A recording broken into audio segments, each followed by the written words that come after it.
welcome to day 3, which is titled Magical Relationships. Now there's no quote today for some reason, so I did think about going and getting one, but I have my first WebEx of the day in about 45 minutes, so I'm afraid I've just got to launch straight into the book. So here we go. Imagine if you were the only person on earth. You would have no desire to do anything. What would be the point in creating a painting if no one could see it? What would be the point in composing music if no one could hear it?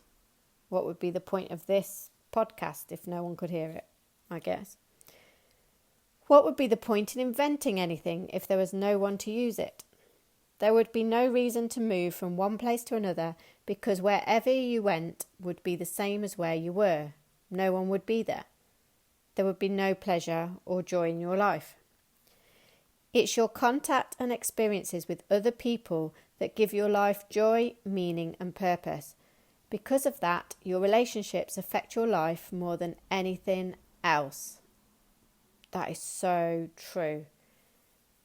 It's such a poignant point because we all know that if you've had an argument with your partner, crosswords with your children, or fallen out with a friend or family member, it plays on your mind until it's resolved. Sometimes it never gets resolved and results in lost friendships and relationships, both of which have happened to me, and I'm sure you too. There's a reason that there's that saying, never go to bed on an argument. We've all been there, and you know you should be the bigger person to broach the communication, but we dig our heels in waiting for them to make the first move. It's stressful. Causes no end of stress, doesn't it? And we all know that stress is referred to as the silent killer. It leads to heart disease, high blood pressure, chest pains. What a thought. But again, none of this is in the book because as we know, the magic is all about positivity. But we should be mindful of the part stress plays on our mental health and takes steps to lessen the amount in our lives. Right, back to it then. So fortunately, this book, thank you Rhonda, is well on the way to reducing our stress levels. So continuing on, it says, to receive the life of your dreams, it's vital that you understand how your relationships affect your life now and how they are the most powerful channels for gratitude to start magically changing your life. Gratitude makes relationships flourish. As you increase your gratitude for any relationship, you will magically receive an abundance of happiness and good things in that relationship. And gratitude for your relationships doesn't change only your relationships, it also changes you. No matter what your temperament is now, be honest with yourself, gratitude will give you more patience, understanding, compassion and kindness to the point where you won't even recognise yourself. The little irritations you once felt and the complaints you had in your relationships will disappear, because when you are truly grateful for another person, there's nothing you want to change about that person. You won't criticise, complain about them or blame them for anything because you're too busy for being grateful for the good things about them. In fact, you won't even be able to see the things you used to complain about. Words are very powerful, so when you complain about any person, you actually harm your life. It is your life that will suffer. We don't want any suffering, do we? So tell us what we have to do today to not suffer. So today's magical practice is being grateful for people just as they are. Even if all your relationships are currently good, they will increase with more magnificence through this practice.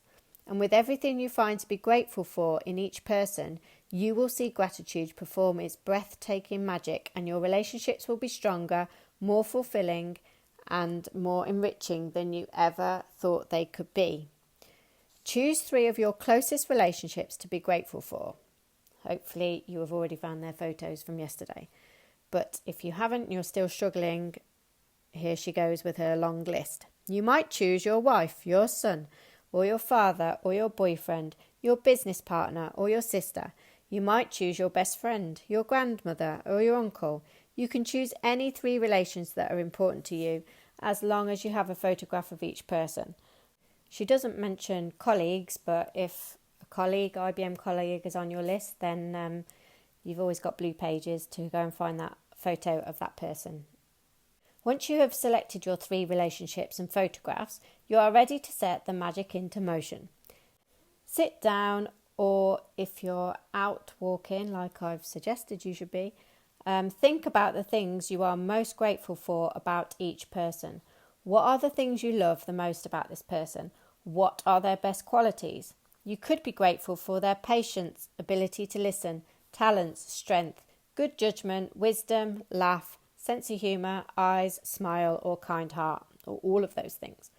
You could be grateful for the things you enjoyed doing with the person, or you could recall a particular memory. After you've spent some time thinking about what you're grateful for about this person, put their photograph in front of you, and with a pen and notebook, or on a computer, like she says, choose the 5 things you are most grateful for. Look at the photograph of the person as you make your list of the 5 things. Begin each sentence with the magic words, thank you, address the person by name, and then write what you're grateful for. So, thank you, Mum, for always being there for me. That's an example. That was my own example. When you finish your list for all 3 people, continue with this magical practice by taking the photographs with you today and putting them in a place where you will see them. Whenever you look at the photographs, thank the person by saying the magic words, thank you, and then the person's name. Thank you, Mum. Thank you, Liz. Whoever you're thankful to. If you're moving around a lot, carry the photographs with you in your bag or pocket and make an effort to look at the photographs 3 times during the day. So hopefully you will have already chosen your 3 people.